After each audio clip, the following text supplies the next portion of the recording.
actually quite good at football, aren't we? That is why I'm here to discuss 5 things we learned from, that's 10.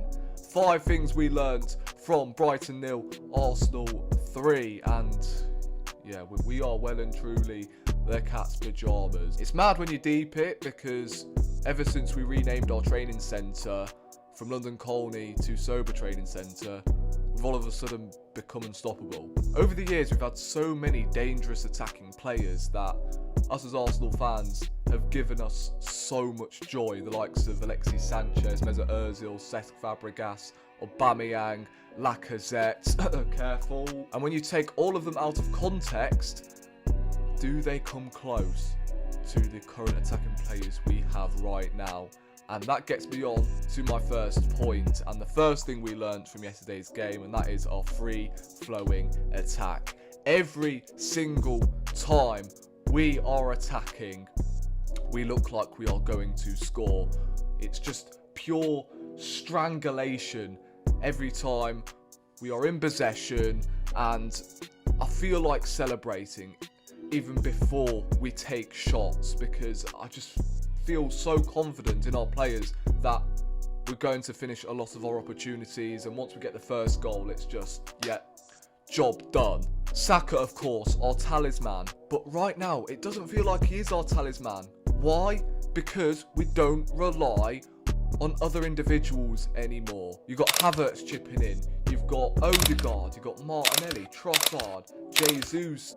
You've got other players chipping in with goals and not just Bukayo Saka, so it does relieve a little bit of pressure off him when he is starting games. Of course, we do need a new right winger though to supply him and challenge that spot eventually, but at the moment it's good that we don't have to put all this pressure on his shoulders anymore, because we have other players that can step up to the plate instead of him. So look, I think our attack has been absolutely superb this year, and there's just no stopping them whatsoever.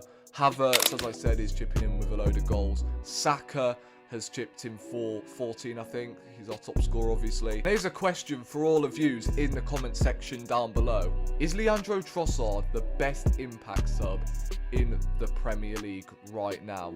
Because every time he does come on, he always loves the goal. He's hungry. Although I don't really like him on the left-hand side, he still somewhat makes an impact, and of course scored a goal yesterday, which was nice to see, and it gave me Alexis Sanchez vibes against West Ham in 2016. The second thing we learned from yesterday's game was the defensive evolution. My God, how good are we defensively? This is the best set of defenders I have seen in my lifetime. Of course, we have Koscielny and Mertesacker, who won a lot at Arsenal, but in terms of quality, this defensive structure is so good, man. And it stems from Gabriel and Saliba. I think those two are the reason, including Declan Rice as well, who's been playing as the 6 a lot of this season.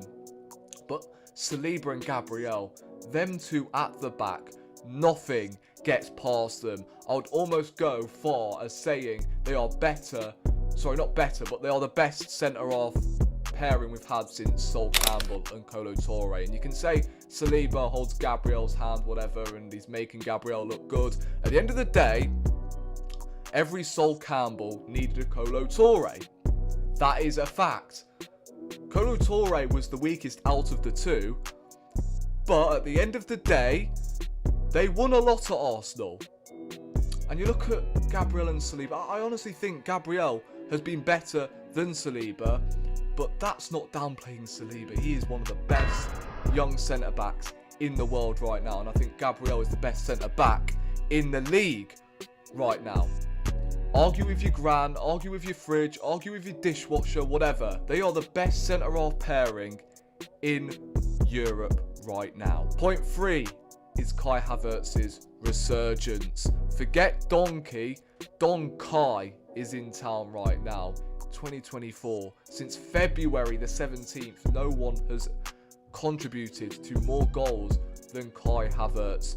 Bagged an assist yesterday as well as a goal, and he's really suiting that centre forward role under Mikel Arteta, and we're starting to see what he was doing at Leverkusen, and that is picking up the ball, getting into tight spaces and scoring goals. And it's just so good to see him finally finding form again, because obviously he didn't really provide that at Chelsea. I don't know whether it was because of the system or Chelsea were just shocking at the time.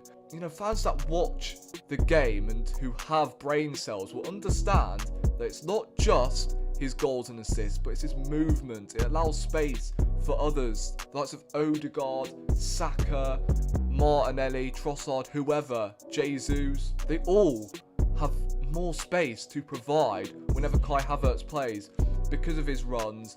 And look, hence why we do score a lot from crosses, especially because Kai Havertz is that, you know, physical unit in there, and a lot of the opposition defenders are going to stay tight to him.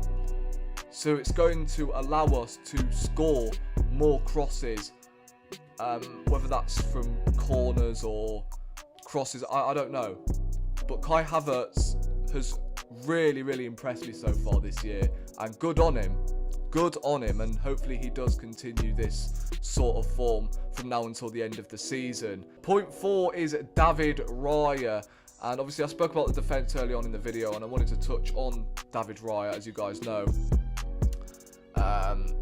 about how, you know, he is the solution to the way Arsenal play out from the back, and he's a decent shot stopper as well. Maybe not as good as Ramsdale, but in terms of an all-round goalkeeper, you can't argue with me that Raya is 100% a better goalkeeper than David Raya.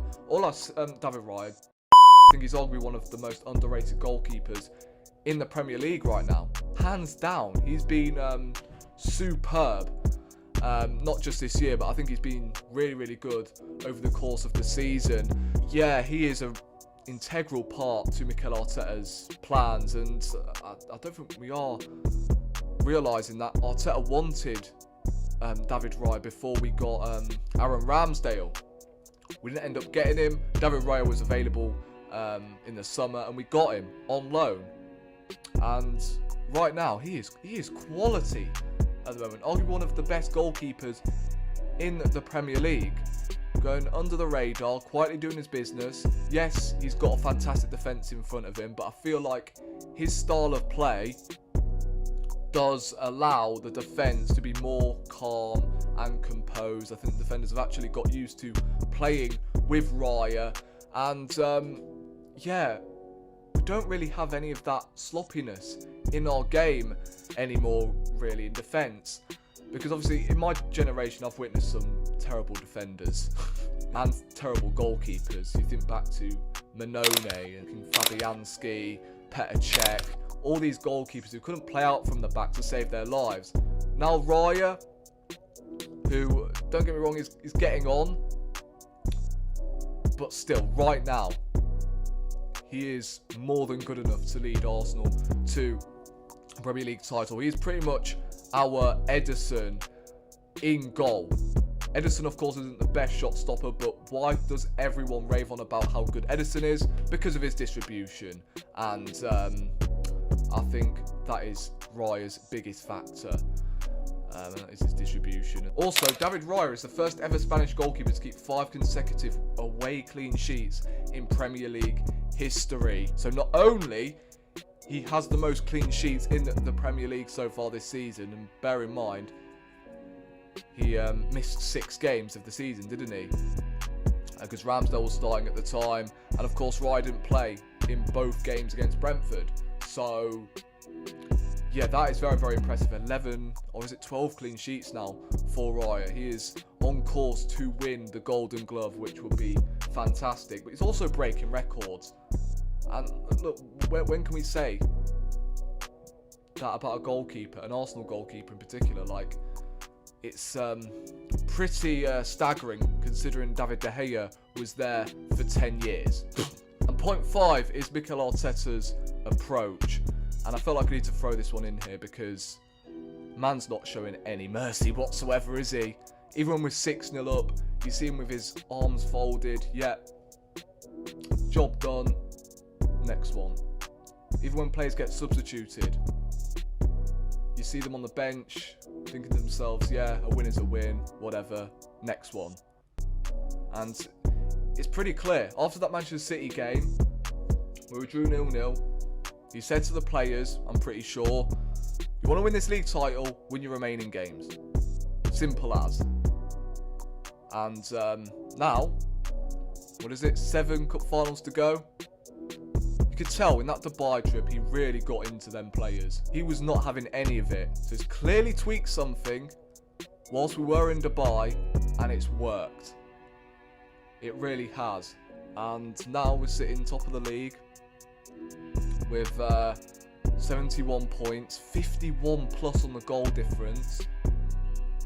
It's unbelievable. And obviously it's all simple for Arsenal fans to work out, but at home we often have this element in our game where it's just pure strangulation, suffocation whenever we play at home. We're starting to do it away from home now. We start fast, create 1 or 2 opportunities, and the moment we get that first goal, yeah, job done. You might as well just hand us the 3 points. Because with the defence we have at the moment, you're not getting past us. After when we score a first goal, we'll go for a second, third, fourth, fifth. As I said, 7 cup finals to go. We will see what happens. So there we go, guys. That'll be the end of today's video. Slightly different. It's not really a match reaction. I felt like it was a little bit too late to do a match reaction. So I felt like, you know what, let's film a different kind of video. Let's see how it gets on in terms of the views. Let me know in the comment section whether you guys would take the Champions League or the Premier League. Because me personally, I'm going for both.